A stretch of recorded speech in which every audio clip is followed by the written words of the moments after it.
Hi everyone, we're so excited today. We're here with Myrtille from, did I pronounce it okay? Yes, perfectly.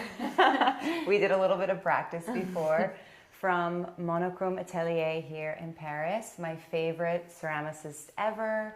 We've worked on a really beautiful project together, which I'll include some photos, but we're here today to talk about you and your beautiful body of work, your story, and your atelier. So thank you for being with us today, first and foremost. And maybe you could just tell us a little bit about your personal journey and how you came to kind of discover your love of ceramics and your talent for it. Yes, sure. First of all, thank you, Amanda. It's Avec a pleasure plaisir. to participate. So I grew up in south of France, and for me it means to be close by of nature and the sea, the light. So it was a very important start. And in a village called Saint-Paul-de-Vence. So it's a quite a well-known village for his art. Very artistic, yeah. Exactly. So I grew up with this, Wow. and I think it's very important for me. I didn't realize when I was a kid, of course, but growing up, I felt that art is very important for me. Wow, I knew you must have had some artistic surroundings because you can just feel it in every piece that you do here, but I do really love that village. It's very, very beautiful there. When did you discover clay, and how did you know you had a gift for working with clay? And since that age, I was always busy with my hands, creating something, playing with Play-Doh, and drawing a lot, watching nature, birds. So it was really instinctive and natural. And then I came to Paris to studying graphic design and art direction. So it was again around artistic subjects, but not really handwork, because at this time we started to work already on computer. So it was much more about to build an eye, you know, shape and color and graphism and everything. And then I wanted to go back to something manual, with doing by hand, touch materials and creating some texture. So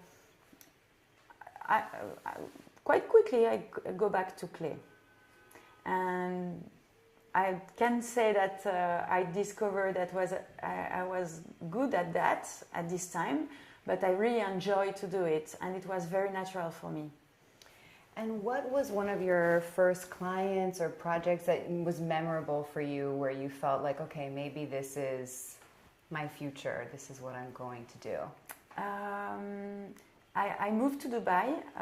Amazing. Really at the beginning of my starting back to practice ceramic.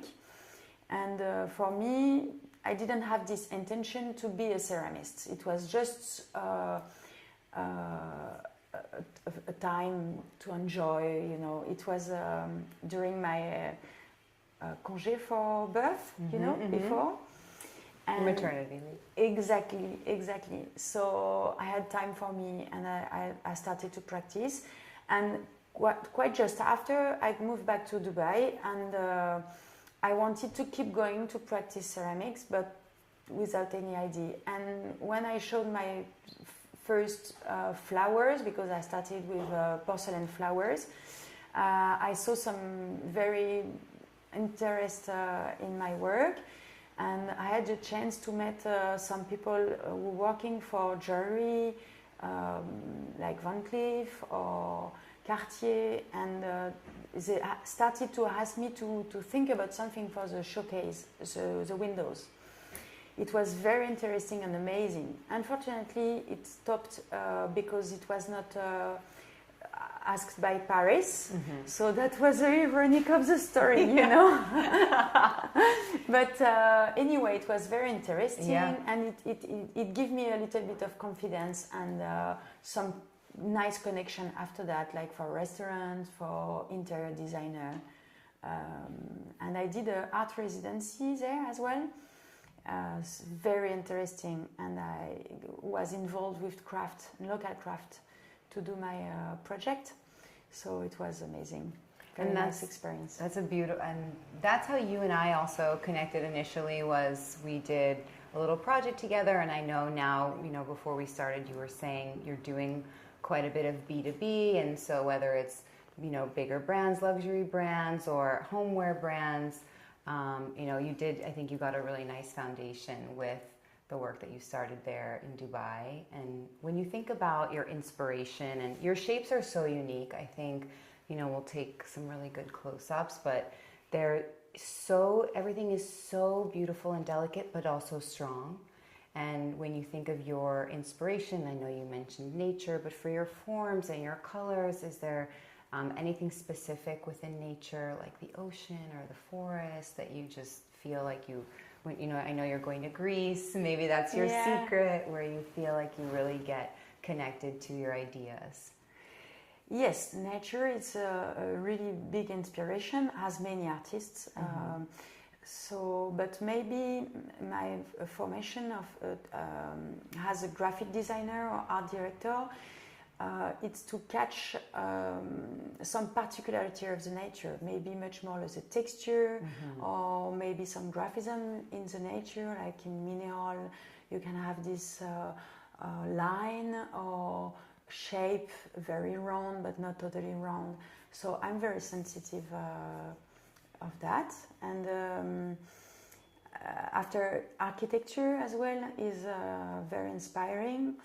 But again, it's much more about details than the big idea of the architecture. It's much more like how a line is going to be constructed, a detail, and the light as well, and the shadow. And this space has such beautiful light and such beautiful shape. How did you find this space, and how did you kind of make it your own? And now you've built something where you have people coming off the street and they're here on a trip and they're learning about your brand, and it's also the hub of where you're creating with your team for your clients. So how did you realize this space to become your own, and when was that? I was looking for this desperately during 2 years, because I really wanted to be in this neighborhood, because one of a big inspiration for me is antiques and old fashion. We're in the right place for that. And around, it's really well known for that. There is amazing antique shop with sculpture from Italy, from Egypt, from everywhere, from like prehistorical almost time to more contemporary artists. So for me, that is very inspiring, and I wanted to be in this atmosphere. So it took me quite almost 2 years to find the place, and a little bit of luck. I was walking through the street, and I saw an advert to take this place. It was available. And when you came in here, did it need a lot, or did you feel like it was already kind of a nice clean palette and you could just sort of make it your own, or did you paint, and were you kind of customizing? I knew that I wanted to have something very white, because white is my first love, if I can say that. Yeah, and I kept the floor because it was like this, very damaged with spots and everything. Beautiful. And I thought it was very interesting to keep that, to create the contrast I like between something very clean and something more rough and more character. And then I had to organize the place very well, because it's very small for an atelier. especially sometimes I have quite big orders, so I need to be very well organized, and I'd like to be organized as well. So I think like a first part, it's much more like a gallery or shop. Then I have this place, it's very important for me because it's what I call my Myrtille. And inside the drawers, I have all the samples with the different clay and colors, which is very cool. Important for me to explain to my clients how I'm working. From a clay to something very well finished and millions of possibilities. And then I have to organize as well the place where I can produce for production stationery. So here it's much more with my tools and everything I need to work with. Here is a central place much more to work with mold and casting. And then behind I have those shelves done especially to be able to work on a huge order of plates or opposite like a high piece like a lamp. So it was really built for my way of working. And behind I have two kilns. Major kilns. A big one and a small one. A small one for the quick trial or small series, and the big one for a much more bigger production. You've done such a beautiful job with this space, and I remember when I first came in here, I just was like, wowed. And you know, when you talk about texture and you know the bowls that you made for the client that I was working with had actual sand on the clay, and so I was, you know, saying before, they were so delicate but so sturdy. They flew from here to New York and then Miami for this big, beautiful, you know, celebrity dinner, and everything was perfect, not a, you know, a grain of sand out of place. So you've definitely built it to your specification in here, and it's just really thoughtful. Every little corner, you know, maybe it's small, but it's mighty. I think it has a really, really beautifully thought out flow and beautiful light. Yeah, thank you. What are you most excited about looking ahead? You know, I know you're going to go on your vacation, and then we were talking a little about Design Week, and just in general, are there any projects you have now or things you're looking forward to for the rest of the year? Yes, Design Week is always a very exciting moment because that's an occasion to build exhibition, to participate with brands or events. So I will organize something here, and I will probably participate to another event. It's not settled exactly for now, but very soon. Yeah. But I'm sure it's going to be very nice. And it's anyway the occasion to show new product. So this year it's going to be a new collection, same shape, but I'm working on colors. I want to work like different white, like white, slightly yellow, slightly beautiful. Pink, very subtle nuance. And I'm working on bigger